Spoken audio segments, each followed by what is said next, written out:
여러분 안녕하십니까. 실타래가 좀처럼 풀리지 않고 있는데요. 국가의 어른으로서 실타래를 풀어주고 계십니다. 박찬정 변호사님 모셨습니다. 네, 안녕하십니까. 그 민주당의 개딸들이라는 이 개딸인지 뭔지 모르는데 이원욱 의원, 그러니까 비명계죠. 비명계 의원도 이원욱뿐만 아니라 직접 찾아가거나 현수막이거나 하여튼 협박을 하면서 뭐 점령을 하고 막 이런 사태까지 벌어지고 있습니다. 죽인다 협박까지 하고요. 어떻게 보고 계십니까?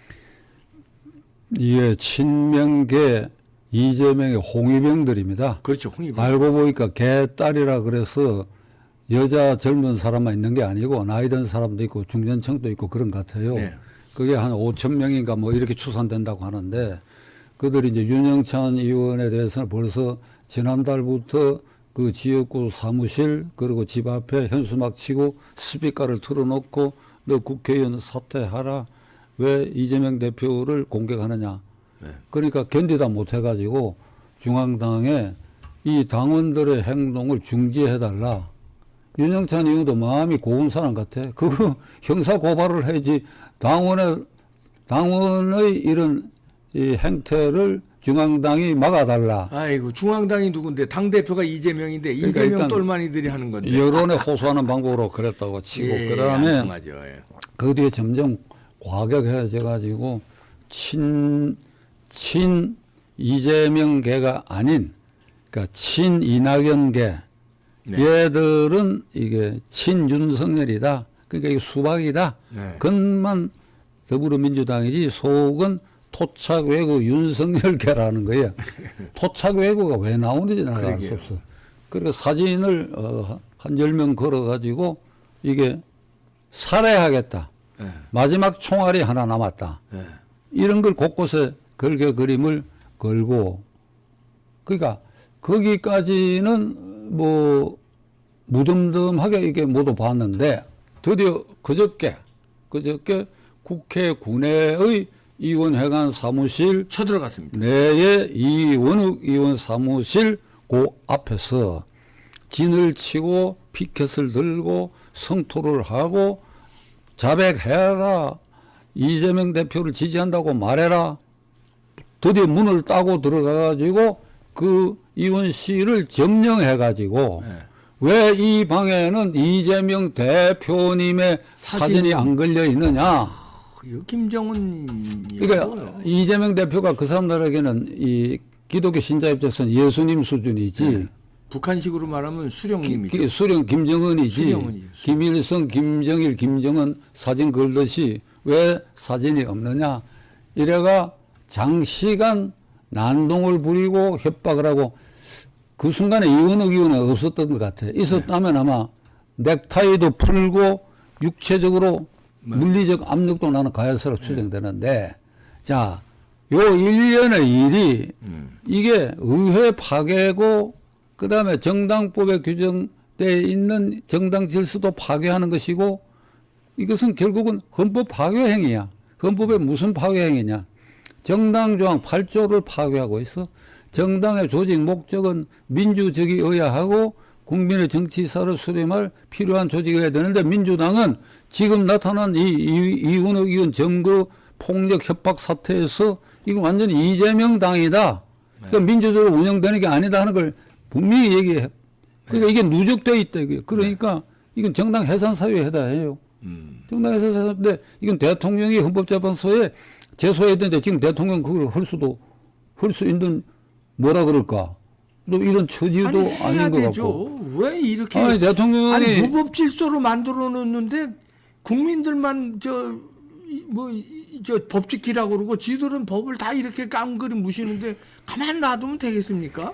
대통령이 헌법 수호자입니다. 그러니까요. 취임할 때 선서하잖아요. 네. 나는 헌법을 수호하고 그러면 당연히 해야 되는데 지금 그 기대하기 어렵게 돼 있고 그러니까 헌법 8조를 정면으로 위반 파괴했고 그다음에 헌법 46조입니다. 예. 국회의원은 국가이익을 우선하여 양심에 따라 직무를 행한다. 자율권이 있는 국회의원에게 너는 이재명 지지해라. 왜 지지하지 않느냐?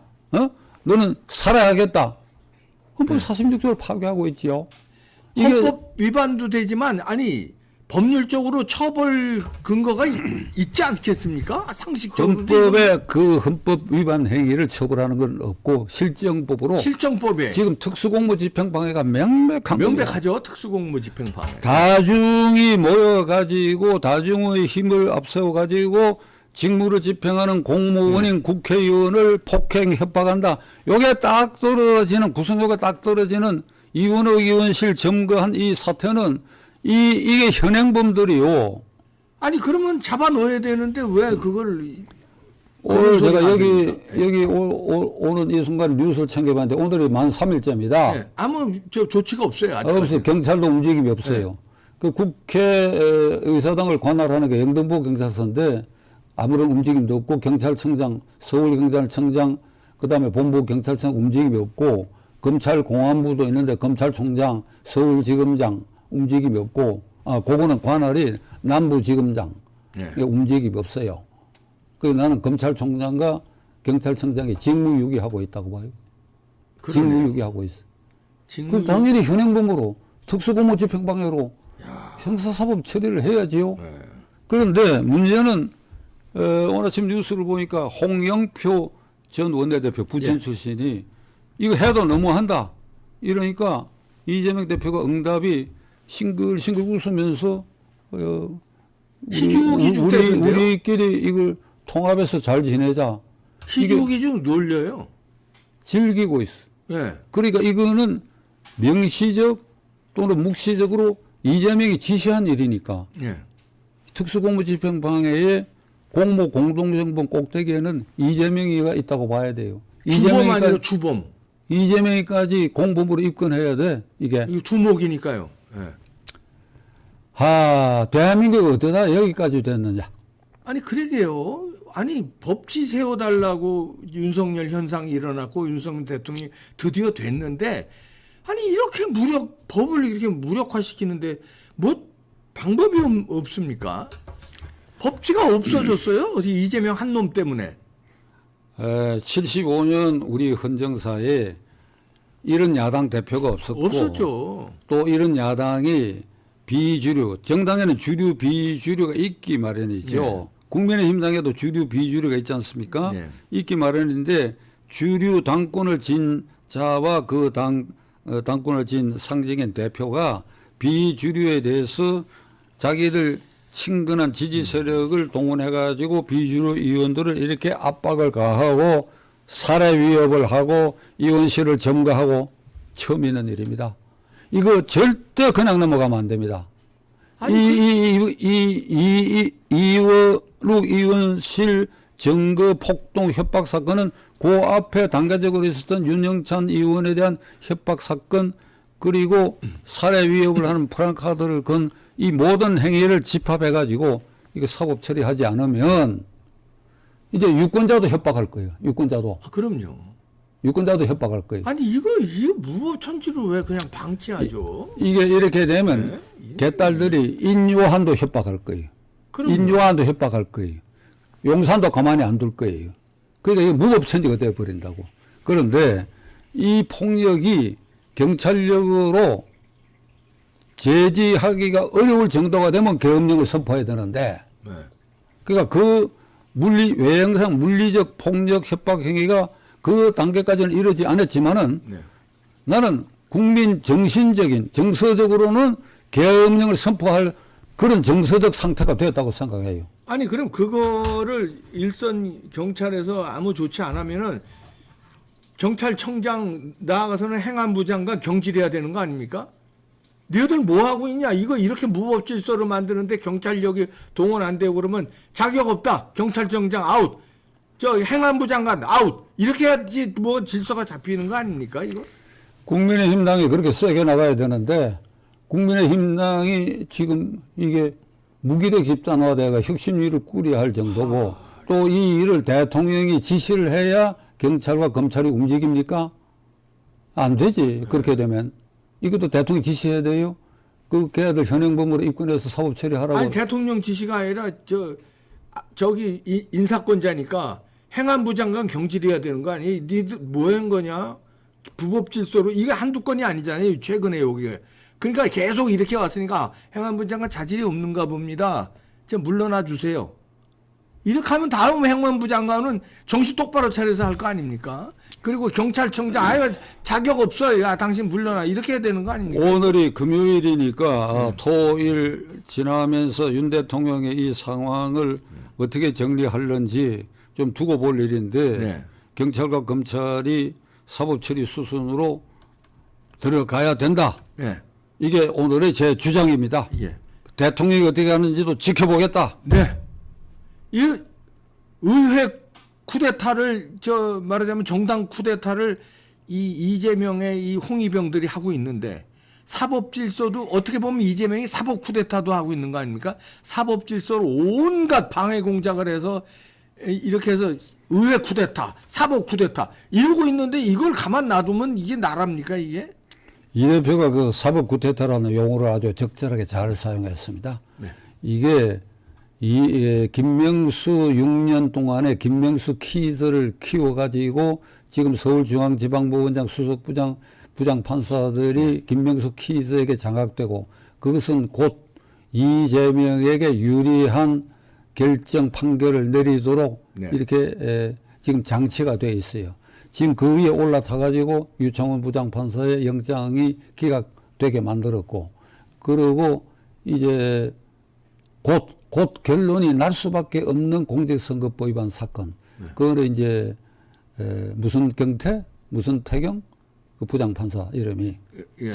뭐 하여튼 예. 공직선거법 위반 사건의 그 부장판사. 강규태인가 무슨 뭐 강규태 부장판사가 기소된 지 1년이 넘었잖아요. 뭉개고 있습니다. 아직까지. 그 뭉개고 있죠. 뭉개는 게 본인이 공직선거법을 위반하는 겁니다. 1심 6개월 안에 판결났다고 되는데 1년 2개월이 됐어요. 그러니까 이렇게 생각하면 됩니다. 지금 이 사법 구태타는 이재명이가 정점에 있어요. 예. 그 이재명이가 구속된다, 이재명이가 유죄 판결 받는다 하면 불이익을 직접적으로 받을 요 그룹들이 있어요. 그 그룹이 이재명이가 꼭대기에 불이익을 받게 돼. 그다음에는 김만배, 권순일, 50억 클럽 요 멤버들입니다. 요 사람들이 불이익을 받기 때문에 이재명이가 손만 까딱하고 눈짓만 해도 이 밑이 움직여 가지고 유창훈에게도 뭔가 영향을 가하고, 그다음에 여기 무슨 태규? 네, 강규태 부장판사에도 영향을 가하고 요 집단으로 움직이는데 강규태 판사의 공직선거법 위반, 그러니까 김문기를 모른다, 백영동 사건 형질 변경은 건설교통부의 압력이다 하고 거짓말한 거, 이 두 가지 사건은 굉장히 무죄 판결의 가능성이 굉장히 높다 이거예요. 그러니까 우리의 입장에서 보면 굉장히 위험한 순간이다. 왜 그런가 하면 유창훈의 경우에 영장을 청구하고 실제 심사에 들어가는 게 한 일주일밖에 안 걸려요. 네. 오늘 영장이 청구됐다. 그럼 뭐 날짜를 정해가 부른다. 여러 결론 다른다게 일주일 안에 결정되는데 요 짧은 기간에 아주 집중적으로 이게 사법 구태타 그룹들이 작용했을 것이고, 근데 강규태 부장의 경우는 1년 2개월 됐으니까 지금 아주 느긋하게 이 긴 시간에 이 일당들이 무슨 짓을 했을는지 제가 이 구체적 정황은 차마 말 못하겠는데 절대 가만히 있지 않지. 절대. 그 뭐 막말로 협박도 하고 아니 그 1년 2개월에 오늘 현재로 1년 2개월이야. 회유도 하고 뭐가 왔다 갔다 했는지 어떻게 합니까? 비타 500박스에 뭐가 왔다 갔다 했는지. 그러니까 그 짧은 기간 일주일 사이에도 유창훈이를 굴복시켜 버렸단 말이야. 내 관점으로 보면. 이거 강규태 굴복시키는 1년 2개월이니까 이미 심정적으로 굴복되어 있다고 나는 봐요. 이게 내년 2월 정기 인사에 강규태 그 자리에 스테이하게 되면 2월 말이나 3월 초에 공직선거법 위반 이재명에 관한 무죄 판결을 해버리면 4월 10일 선거가 어찌 되느냐 이거야. 그 전에 2월 정기 인사 전에 무죄하고 도망가 버리면은 어차피 정기 인사 당할 거니까 무죄 그러면 새로운 재판부가 예. 이걸 기록을 다시 보고 하니까 4월 10일을 넘기게 되겠지. 그러니까요. 그러니까 얘네들은 그 작전입니다. 시간 그러니까 끌고. 이 경우에 이 얘기가 났으니까 검찰이 잘 판단해야 되는데 2월 인사 전후에 어떤 행동을 보이는지를 보고 강규태 부장이 스테이하게 되면 경우에 따라서는 검찰이 참 어이없게도 이 판사 기피 신청을 해야 돼. 그래가 강규태가 종국적 판결을 총선 전에 못하도록 해야 돼. 검찰이 이게 무죄할 가능성이 충분하다는 어떤 예감을 가지면 나는 예감을 갖고 있어. 예. 그러니까 검찰이 소송 진행상 여러 상황을 봐가 그런 예감이 확실하다 그러면 이 기피 신청해야 돼. 그러니까 불공정 재판한 게 이미 6개월 시한을 넘긴 게 지금이라도 빨리 해야 될 것 같아요. 6개월 시한을 넘긴 게 예. 이게 불공정 재판의 첫째 신호니까 기피 사유는 충분하다고 나는 봐요. 충분하죠. 그러니까 요것을 검찰이 잘 따져봐야 되고 요런 것까지 용산 사무실은 용산 집무실은 물론이고 국민의힘당도 이걸 챙겨야 되는데 국민의힘당은 스스로를 혁신하는데 이게 김이 빠져가지고 무능력 집단화됐으니까 이런 것에 대해서 태스크 포스도 없고 그러니까 제야에 우리만 속이 타가지고 지금 이런 얘기를 방방거리면서 하고 있는 거 아니냐 이 말이야 김기현. 아니 박찬종 변호사님 법조인이시잖아요. 법률적으로 지금 봐도 이게 말이 안 되는데 김기현 대표는 판사 출신이에요. 그러면 너무나 잘 알 텐데 법에 대해서 저러고 가만히 있는 게 난 진짜 판사 출신 아닙니까 김기현. 심하게 말하면 김기현 대표는 에? 대표 되는 순간부터 지금까지 자기 지키는데 골몰하지 이런 거 신경 안 한 게 써. 없어요 한 게. 그러니까 그게 비극이야. 그게 비극이네요. 아 참. 박찬종 변호사님이셨습니다. 고맙습니다. 예, 수고하셨습니다.